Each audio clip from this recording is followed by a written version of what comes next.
Hello बच्चों, आप सभी का स्वागत है हमारे चैनल पे। आज के इस वीडियो में हम बेसलाइन आकलन 2021-22 कक्षा 8वीं जो कि यहाँ पर सामाजिक विज्ञान का है, तो सामाजिक विज्ञान के यहाँ पर आपके बेसलाइन के जितने भी क्वेश्चन हैं उन सभी क्वेश्चंस के हम सॉल्यूशन देखेंगे। तो चलिए शुरुआत करते हैं। सबसे पहले क्वेश्चन नंबर फर्स्ट है। तो यदि आप चैनल पर नए हो और आपने अभी तक चैनल सब्सक्राइब नहीं करा है तो जल्दी इस चैनल को सब्सक्राइब कर ले, जिससे क्या हो आपके बेसलाइन आकलन जितने भी कक्षाओं के आपको सभी कक्षाओं के प्रश्नोत्तर साथ ही सभी विषय के मिल सके। इसके साथ ही वीडियो को आपके साथ में कक्षा 8वीं के जितने भी विद्यार्थी उन सभी को भी शेयर कर दीजिए, जिससे उनकी भी हेल्प हो सके। और यदि इसके पहले आपने विज्ञान, संस्कृत, इंग्लिश, गणित और भी विषय हिंदी उनके नहीं लिखे होंगे तो यहाँ पर डिस्क्रिप्शन में लिंक है, वहाँ से जाकर देखिए, या फिर चैनल पे जाइए, चैनल पे पूरे वीडियोस अपलोड है, वहाँ से भी आप इनके वीडियो देख सकते हैं। चलिए शुरुआत करते हैं। क्वेश्चन नंबर फर्स्ट है, खालिस्तान है भारत में मुगल साम्राज्य का संस्थापक किसे कहा जाता है? तो पहले का उत्तर क्या हो जाएगा? बाबर। ठीक है।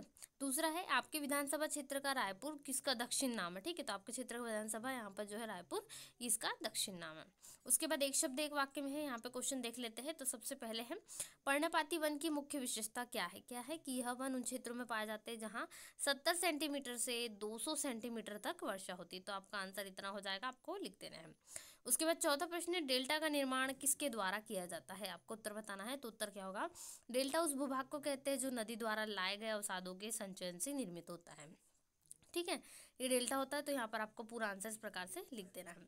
चलिए आगे देखते हैं। नेक्स्ट क्वेश्चन, सरकार कानून क्यों बनाती सरकार कानून? यहाँ पर आपको उत्तर देना है।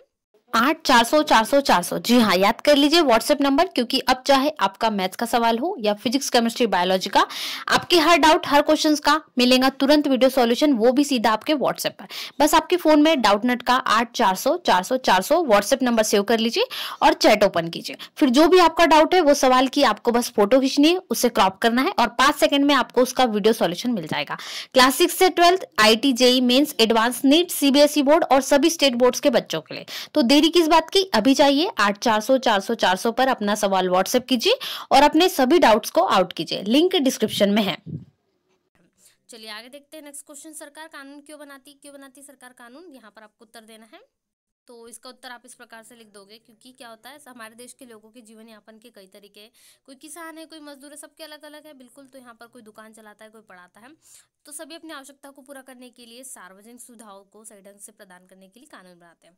साथ ही विकास, शांति और सुरक्षा व्यवस्था बनाए रखने के लिए भी सरकार क्या करती है? कानून बनाती है। तो ये आपको पूरा आंसर इस प्रकार से लिख देना। चलिए आगे देखते हैं। नेक्स्ट क्वेश्चन, चलिए इसके बाद अगला अंतर है, घरेलू और नौकरी पेशा महिला, यानी जो क्या करती है महिला, हमारी जो माता है वो क्या करती है, कई बार गृहिणियाँ होती है कुछ महिलाएं, और कुछ जो है नौकरियां करती है। तो कई यहाँ पर दोनों में जो होते हैं उन्होंने महारत हासिल की हुई होती है, नौकरी में भी अपना बराबर ध्यान लगाते हैं और घर के कामों में भी। तो इनके कार्यों में आपको अंतर लिखना है। तो चलिए अंतर देखते हैं। तो सबसे पहले आप क्रमांक का एक कॉलम बनाओगे, फिर एक घरेलू महिला का और एक नौकरी पेशा यानी जो नौकरी करती है। तो पहला अंतर क्या होगा? प्रमुख यहाँ पर होगा, घरों का सारा काम करती है, जैसे झाड़ू लगाना, बर्तन धोना, खाना बनाना और भी बहुत सारे काम है अपनी माता जी के, तो वो भी आप लिख दीजिए। ठीक है, नौकरी पेशा महिला में हो जाएगा, दफ्तरों पर काम करती है।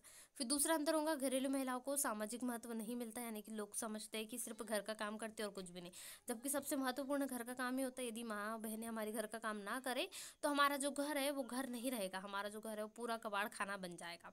ठीक है, तो तीसरा हो जाएगा। फिर इसमें जो है सामाजिक महत्व दिया जाता है। ऐसा लगता है सभी को कि जो नौकरी करते हैं उन्हें सब कुछ आता होगा, एजुकेटेड है, यानी सब कार्य में माहिर होंगे, इनको ज़्यादा सम्मान दिया जाता है। परंतु सर्वाधिक सम्मान की हकदार हमारी जो घर की कार्य करती है, हमारी गृहिणी महिला है, वो सर्वाधिक है। तीसरा, इन्हें पारिश्रमिक श्रमिक वेतन भी नहीं मिलता। बिल्कुल सही है, इनकी नौकरी लगातार करती 365 दिन करती है और 24 घंटे लगी हुई रहती काम में, परंतु उन्हें इनका सम्मान नहीं मिलता है। तो ये तीसरा अंतर हो जाएगा।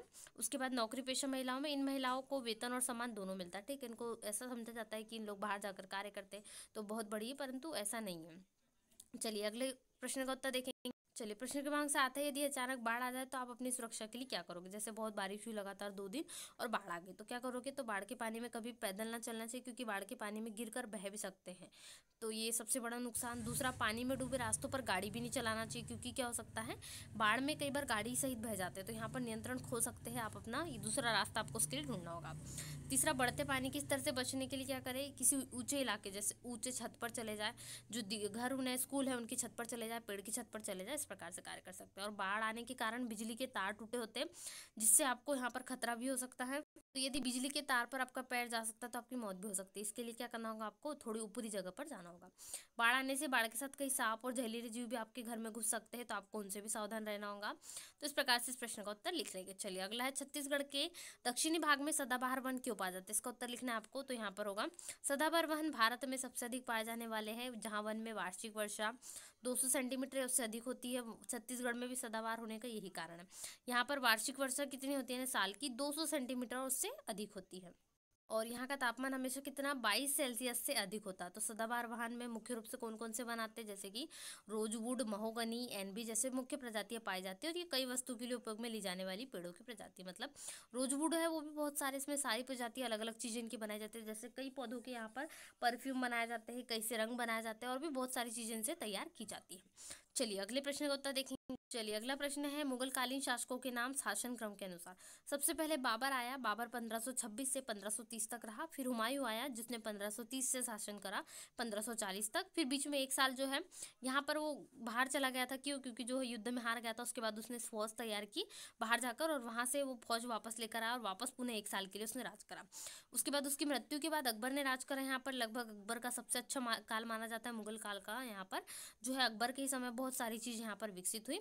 उसके बाद जहांगीर, तो जहांगीर का काल कब से कब तक माना जाता है, 1605 से 1627 तक का जहांगीर का काल माना जाता है। फिर शाहजहां की बात कर ले तो शाहजहां की भी 1627 से 1658 तक काल माना जाएगा। औरंगजेब का 1658 से लेकर 1707 तक का काल माना जाता है। तो ये आंसर आपको पूरा लिख लेना है। इसके बाद प्रश्न क्रमांक 10 है, राज्य सरकार के प्रमुख कार्यों को लिखना। ठीक है, तो यदि चैनल पे नए हो तो चैनल को सब्सक्राइब कर ले, जिससे कि आपको बेसलाइन आकलन आपके जितने भी सब्जेक्ट है सभी सब्जेक्ट्स के कंप्लीट सॉल्यूशन के आंसर मिल सके। उसके लिए चैनल को जरूर सब्सक्राइब करें, वीडियो को लाइक करना बिल्कुल भी ना भूलें, और अपने सभी फ्रेंड सर्कल में, व्हाट्सएप ग्रुप में अपने सभी दोस्तों के साथ वीडियो को जरूर शेयर करें। चलिए उत्तर होगा, राज्य सरकार के प्रमुख कार्य निम्न है, जैसे कि आंतरिक सुरक्षा, राज्य सरकारों को राज्य में आंतरिक सुरक्षा, कानून और व्यवस्था बनाए रखना होता है। ठीक है, ये पूरा आंसर आपको इस प्रकार से इसमें लिख लेना है। फिर शिक्षा एक सार्वजनिक शिक्षा प्रणाली ही प्रदान करना, विद्यालय भवनों और महाविद्यालय को बनाए रखना, शिक्षकों के रोजगार सभी राज्य शिक्षा के विभाग के अधीन आते हैं। कृषि में क्या आता है, अन्य सरकारों को किसान सर्वोत्तम कृषि पद्धति, रोगों की रोकथाम और बाढ़ या सूखे जैसी आपदाओं के दौरान सहायता के लिए यहाँ पर जैसे कुछ सहायता हो तो उसके लिए प्रदान करते हैं। फिर वित्त के लिए राज्य विधानसभा राज्य की वित्तीय शक्तियों का संचालन करते हैं, जिसमें राज्य सरकार द्वारा सभी व्यय करा, जो यहाँ पर जो बहुत सी चीज़ें खर्च वगैरह वो सारी अनुमति इसमें शामिल होती है। वित्त यानी पैसे वाली चीज़ें इसमें शामिल की जाएगी। फिर वित्त के बाद बारी आती है जल आपूर्ति की, यानी जल कैसे प्राप्त होगा, तो किसानों के लिए सिंचाई सहित पीने के लिए शहरों और कस्बों को पानी की आपूर्ति राज्य सरकारों की जिम्मेदारी होती है। ठीक है, तो ये आपको आंसर लिख लेना जल आपूर्ति में। चलिए इसके बाद प्रश्न क्रमांक 11 है, सर्वे क्यों किया जाता है? सर्वे करने से पता चलता है कि यहाँ पर क्या क्या चीज़ें की कमी है, कितनी चीज़ें और आवश्यकता होगी, या कितने भरमार है। ठीक है, इन चीज़ों के लिए सर्वे किया जाता है। जहाँ भी लोग रहते हैं उनकी कुछ ज़रूरत होती है, जैसे कपड़ा, मकान बनाने की सामग्री, स्कूल, अस्पताल आदि। इन ज़रूरतों को जानना काफ़ी नहीं होता, बल्कि पूरा करने के तरीके भी पता होना चाहिए। ऐसी जानकारी जुटाना ही क्या कहलाता है, सर्वे करना कहलाता है। तो ये चीज़ें मालूम होती है, जैसे आपके शहर में कितने ऐसे मकान हैं जो कच्चे हैं, कितने ऐसे मकान हैं जो पक्के बने, किन लोगों के पास कपड़े हैं, किन के पास स्कूल जाने के लिए पैसे, और कौन अस्पताल जा सकता है और कौन नहीं। तो ये सारी जानकारी जुटाने के लिए यहाँ पर सरकार को करना होता है सर्वे। चलिए उसके बाद प्रश्न क्रमांक 12 है, ध्रुव तारा किस दिशा में दिखाई देता है? तो ध्रुव तारा जो है उत्तर दिशा की ओर दिखाई देता है। ठीक है, 4 दिशा होती है, चारों में से एक है उत्तर दिशा, तो उत्तर दिशा की ओर दिखाई देता है। आंसर हो जाएगा, आप यहाँ पर किसकी जगह पर क्या लिख दोगे, आंसर बहुत सरल तरीके से याद कर लेंगे, उत्तर दिशा की ओर। चलिए प्रश्न क्रमांक 13 का उत्तर देखेंगे। प्रश्न क्रमांक 13 है, बैंक से कर्ज किन किन कार्यों के लिए लिया जा सकता है? तो बैंक से आवास बनाने के लिए, स्वयं के लिए, वाहन खरीदने, शिक्षा के लिए और व्यापार चलाने, बहुत सारी चीज़ों के लिए लोन लिया जा सकता है। जैसे ज़्यादातर जो बच्चे हैं वो शिक्षा के लिए भी लोन लेते हैं। बहुत सारे जो है यहाँ पर आगे जाके हम देखें तो बैंकों से आवास बनाने के लिए लेते हैं, यानी घर बनाने के लिए जो है बहुत लोन, होम लोन जिसको कहते हैं, सर्वाधिक लिया जाता है।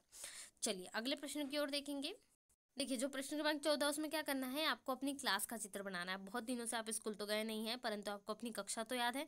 तो उस कक्षा में क्या क्या होना चाहिए, जैसे कि आपके कक्षा में यहाँ पर मेज रखे हुए रहते हैं, और साथ में खिड़कियाँ भी रहती है, और यहाँ पर ब्लैक बोर्ड रहता है आपका, जहाँ पर आप जो भी है वो पढ़ते हैं। और भी बहुत सारी चीज़ें होती है, जैसे कुर्सियाँ, टेबल, यहाँ पर ब्लैक बोर्ड वगैरह, और भी जो चीज़ आप इसके स्कूल में आप अपने कक्षा में ऐड कर सकते हैं वो कर दीजिए। ठीक है, इस प्रकार से चित्र बन जाएगा। उसके बाद क्वेश्चन नंबर 15 है, आपकी शाला में मनाए जाने वाले पर्वों के नाम लिखे। देखिए शाला में बहुत सारे पर्व मनाए जाते हैं हर साल, प्रत्येक साल। वो कौन कौन से? वसंत पंचमी मनाई जाती है, स्वतंत्रता दिवस और गणतंत्र दिवस पर जो है ध्वजारोहण भी किया जाता है, फिर रक्षाबंधन, दीपावली, होली, हरेली और भी यहाँ पर बहुत सारे त्यौहार है जो आपकी शाला में मनाए जाते हैं। तो ये लिख देना है। जैसे गांधी जयंती है वो भी आप लिख देंगे, गांधी जयंती भी मनाई जाती है, तो इसमें एक और जोड़ दीजिए, गांधी जयंती। तो इतने सारे पर्व है जो स्कूल में मनाए जाते हैं, और कई बार आपको स्कूल में लड्डू और बूंदी भी खाने को मिलती है इस त्यौहार पे।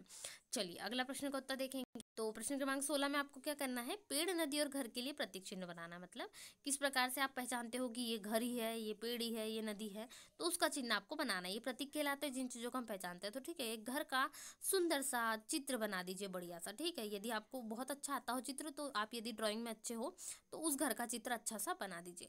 इस प्रकार से आप तैयार कर लेंगे। यहाँ पर आपका घर का चित्र है वो तैयार हो जाएगा, या फिर आप अपने अनुसार और भी जिन चीज़ों का चित्र तैयार करना चाहते हैं, जैसे आपको और अच्छा तरीके से घर की आती हो ड्राइंग, तो घर की ड्राइंग बना दीजिए। उसके बाद नदी है, नदी यानी बहती हुई नदी का चित्र बनाना है आपको, बिल्कुल एकदम पानी से बह रही है नदी।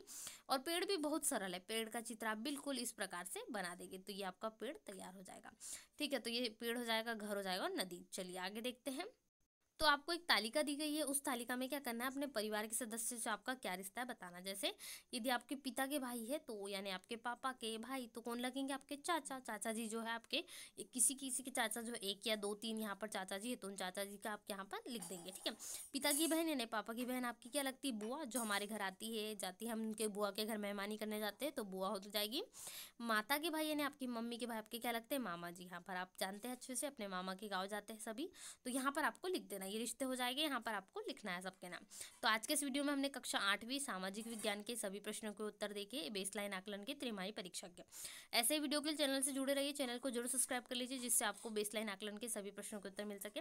वीडियो को लाइक करना बिल्कुल भी ना भूलें, अपने सभी दोस्तों के साथ वीडियो को जरूर शेयर करें। तो मिलते हैं नए वीडियो में, तब तक वीडियो को लाइक शेयर करना बिल्कुल भी ना भूलें। Thanks for watching.